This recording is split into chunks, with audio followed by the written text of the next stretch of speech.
السلام عليكم ورحمة الله وبركاته. بسم الله الرحمن الرحيم. الحمد لله رب العالمين.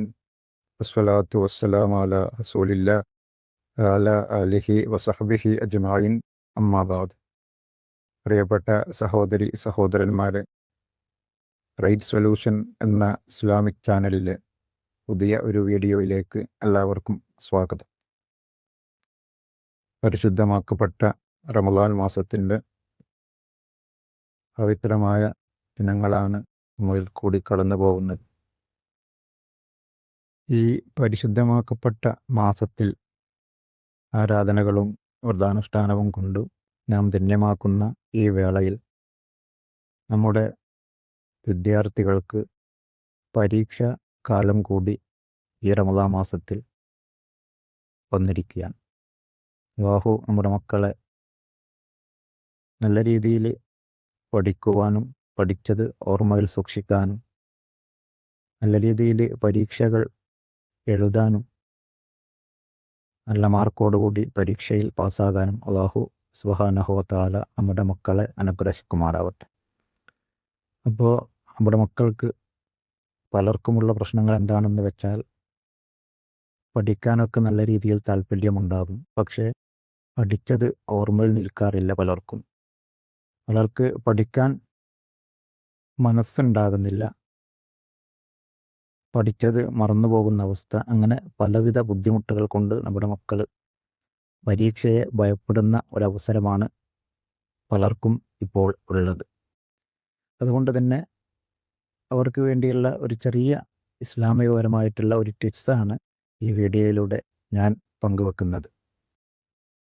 അതെന്താണെന്ന് വെച്ചാൽ, നമ്മുടെ കുട്ടികൾ പഠിക്കാനിരിക്കുന്ന സമയത്ത് മൈൻഡ് വളരെ ഫ്രഷായിക്കൊണ്ട്, മൈൻഡും നമ്മുടെ ശരീരവും ഫ്രഷായിക്കൊണ്ട് പഠിക്കാൻ വേണ്ടിയിരിക്കുക. വളരെ ശാന്തമായ അന്തരീക്ഷം കുട്ടികൾക്ക്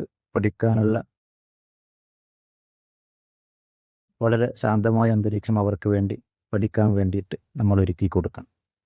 അതോടൊപ്പം തന്നെ മക്കളോട് പറയുക, അവർ ചെയ്യേണ്ടത് പഠിക്കാനിരിക്കുന്നതിന് മുമ്പായിട്ട് അള്ളാഹുവിനോട് മനസ്സിൽ നിയ്യത്ത് ചെയ്തുകൊണ്ട് വരുന്ന എക്സാമിനെ പറ്റിയും എക്സാമിൽ നല്ല രീതിയിൽ പരീക്ഷ എഴുതി പാസ്സാകണം എന്ന മനസ്സിൽ നിയ്യത്ത് ചെയ്തുകൊണ്ട് 2 റക്അത്ത് പഠിക്കാനിരിക്കുന്നതിന് മുമ്പായിട്ട് 2 റക്അത്ത് സുന്നത്ത് നമസ്കാരം നമസ്കരിക്കുക. അതിനുശേഷം പഠിക്കാനിരുന്ന ഉടനെ തന്നെ ഒരു ഫാത്തിഹ സൂറത്ത് ഓതുക. അതിനുശേഷം 11 തവണ റബ്ബി സിദ്നി ഇൽമ എന്നുള്ള ദുആ 11 തവണ ഓതുക. അതിനുശേഷം റബ്ബി ശറഹ് ലി സ്വദ്രി വയസ്സിർ ലി അംരി വഹ്ലുൽ ഉഖ്ദത മിൻ ലിസാനി യഫ്ഖഹു ഖൗലി എന്നുള്ള ഖുർആനിക ദുആവും 3 തവണ ഓതുക. അതിനുശേഷം അല്ലാഹുമ്മ ദക്കിർനി മിൻഹു മാ നസീതു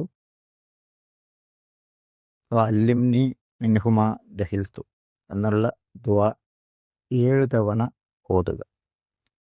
അതിനുശേഷം 1 തവണ റബ്ബന ആതിന ഫിദ്ദുനിയ ഹസനതൻ വഫിൽ ആഖിറതി ഹസനതൻ വഖിന അദാബന്നാർ എന്നുള്ള ഖുർആനിക ദുആ 1 തവണയും ഓതിക്കഴിഞ്ഞതിന് ശേഷം വളരെ ശാന്തമായ മനസ്സോടുകൂടി പഠിക്കാൻ തുടങ്ങുക.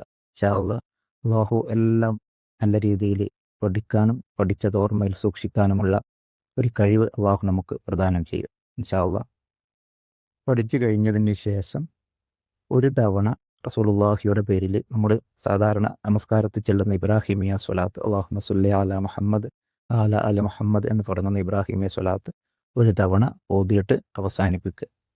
ഇൻഷാ അല്ലാഹ് അതുപോലെ തന്നെ പഠിക്കുന്ന സമയം ഇപ്പോൾ മഗ്‌രിബിന് ശേഷമാണെങ്കിൽ ആ സമയത്ത് ഈ കാര്യങ്ങളൊക്കെ ചെയ്തുകൊണ്ട് പഠിക്കാനിരിക്കുക. മനസ്സിൽ ഏറ്റവും കൂടുതൽ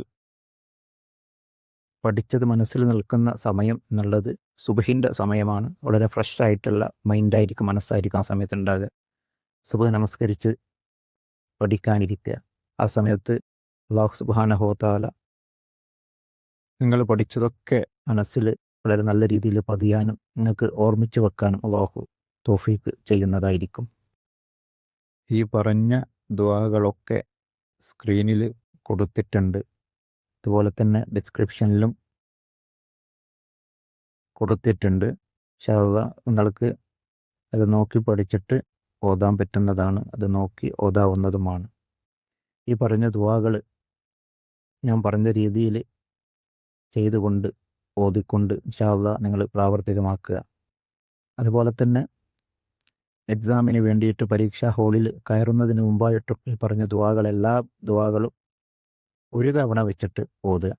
മനസ്സിൽ ഓർമ്മിച്ച് വെച്ചുകൊണ്ട് ഒരു തവണ വെച്ചിട്ട് ഈ ദുആകളെല്ലാം എക്സാം ഹാളിൽ പ്രവേശിക്കുന്നതിന് മുമ്പായിട്ടും ഓതുക. ഇൻഷാ അല്ലാഹ് അല്ലാഹു നല്ല രീതിയിൽ പഠിക്കാനും പഠിച്ചത് ഓർമ്മയിൽ സൂക്ഷിക്കാനും നല്ല രീതിയിൽ പരീക്ഷയ്ക്ക് പെർഫോമൻസ് ചെയ്യാനും നല്ല രീതിയിൽ ഉന്നത വിജയം കരസ്ഥമാക്കാനും അല്ലാഹു നമ്മുടെ മക്കൾക്ക് തൗഫീഖ് നൽകുമാറാവട്ടെ. ആമീൻ.